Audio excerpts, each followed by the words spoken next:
Ano? Reset, nandyan na siya. Ready ka na. Papasok na siya, bilis. Asa na? Ay!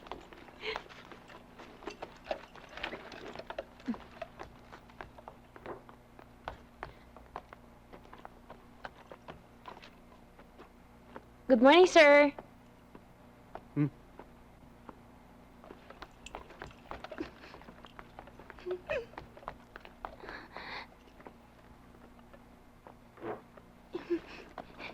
Sakto. Sandali! Sandali! Ayaw kong gagawin yan! Huwag mong gagawin yan, ha? Wag, wag, wag. Ito, totoo mismo. Yan. Yung balot. Yung balot. Eh. Yan! Candy wrapper to ng mahal ko. Bakit hindi mo pa dinampot lahat para nakabawas man lang sa trabaho ko? Eh, hindi kasama yan sa agenda ng buhay. Ito lang ang concern ko. Candy wrapper lang. At kasama nito yung pagngiti niya sa akin kanina. May candy wrapper na ako at may kasama pa tong ngiti. Ngiti? Ngitian niya Anong ako. ngiti? Ngitian ka? Uy, pwede ba? Eh, nagse-cellphone eh. Paano kang ngingitian nun? Banlag ba yun? Eh, paano nangyari nakita mo? Eh, nandoon yun. Ikaw nandoon ka. Gusto nakikialam ka na naman eh. Ay, naku.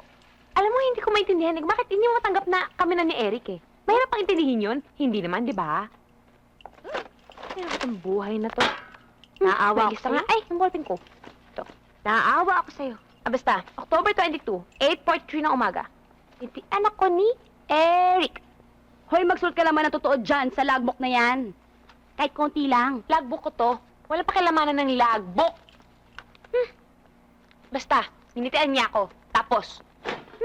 Hinitian niya ako. Eh, nahiya lang yung tumingin sa akin. Siyempre, alam mo naman yun. Alam mo, shy. pati hindi ka magpa-check up. Naawa talaga ako sa'yo eh. Hi, love! Hi, love! Nagalmusal ka na? Tapos na. Ako hindi pa. Kagabi pa nga ako hindi naghahapunan eh. Hindi, siya. Akin na hindi pa ako kumakain eh. Alam mo, thank you. Sobra ako natatouch sa ginagawa mo. Ikaw ba nagtimpla nito? Actually, hindi pa bayad yan eh. Ah, talaga? Buti na lang. Eh, tinayin mo kahapon. Kakakain mo bukas. Ako bahala. Baka gusto mo tumigil sa pagkatrabaho. Akong bahala sa'yo. Ingat! Parang binastos ako. Paano, ate? Wala siyang pakialam dito. You're committed to each other. And who told you that? Ang ate. Oh, wow. Makinig ka, Nora. Hinahangaan ko si Divina. Parang idolo. At ang idolo'y sinasamba. Hindi inaabot dahil hindi siya maaabot. Hindi mahawakan o mayayakap. At lalong hindi pwedeng angkinin. Sabihin mo yan sa ate ko, Big Brother. Big brother? That's what you are to me, Jerry. Wala ka niloloko. Ito yung sarili mo.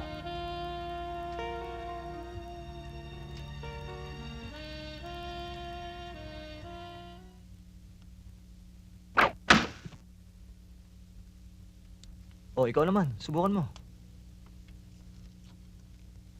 Teka. Lagay mo dito.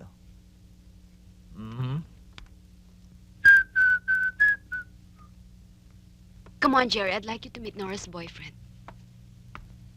Oh, yun ang site, ha? Ah, good afternoon, Miss Ferrer. Ate, si Oscar. Nagkakilala na kami ni Mr. Fernandez nung naglayas ka, Nora. Siya nga pala si Jerry Salvo. Jerry si Oscar, ang boyfriend ni Nora. Siya nga pala, Nora. Jerry and I will attend the trade conference this weekend sa Baguio. While I'm away, promise me, at ikaw rin, Oscar, na kung may bala kayo magtanan, take it easy. I'm not kidding. Sa tingin ko sa inyong dalawa, matatalo niyo pang isang pares ng lovebirds. Lovebirds? Hindi pa namin napag-uusapan ni Nora ang tungkol sa pagtatanan. Good. Pero alam ko may balak na kayo magpakasal. At magagalit ako sa inyo pag hindi akong ginawa niyong maid of honor at si Jerry naman ang best man. Ate. Kidding aside now, Nora. Total, matatapos na kayo ng pag-aaral, di ba? Miss Ferrer, kung bibigyan niyo kami ng go signal, bukas na bukas ay magpapakasal kami ni Nora. We'll talk about it. Sorry we disturbed you. Come on, Jerry. Ay, siya nga pala, I almost forgot, Oscar. Nabanggit sa akin ni Nora na balak niyo raw mag-weekend sa Bicol. Kung pwede sana eh. By all means. I don't see anything wrong. Kaya lang, Oscar, promise me, you'll take care of my sister. Lampa at ang kapatid ko. Come on, Jerry. Tara. O, stretch mo muna to.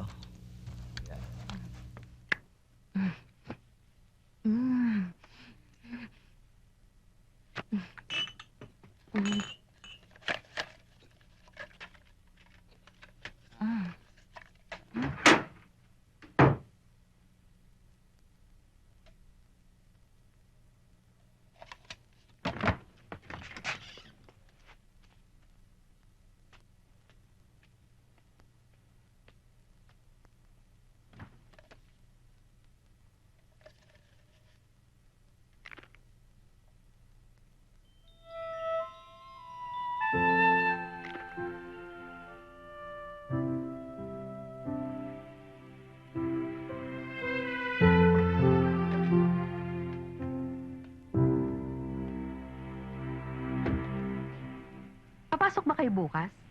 Baka hindi na ho muna. Eh, mahintay niyo yung payroll. Mabuti pa papirmahin nyo na lang ako ng mga blank checks. Ay, siya nga pala, sir. Si Ma'am Sylvia nasa line 7. Sige, sasagutin ko na po. Sige ho. Yes! Hi! Hi, Sylvia! Ang fake naman yata ng greetings mo sa akin. Hi, sweetheart! Hindi mo na ako pwedeng tawagin sweetheart. Ano ka ba? Wala na tayo, remember? Anyway, pinapa-remind lang pala ni Jake yung birthday niya sa Saturday. Ano? Yun lang yung tinawag mo sa akin? Bakit? What do you expect? Hindi, malay mo gusto mo marinig yung boses ko, di ba? I'm sorry, I'm happy with Dennis. Sino yung boyfriend mo mahangin? Kumusta na nga pala yung girlfriend mo na tinago mo sa ilalim ng mesa? Pinalabas mo na ba?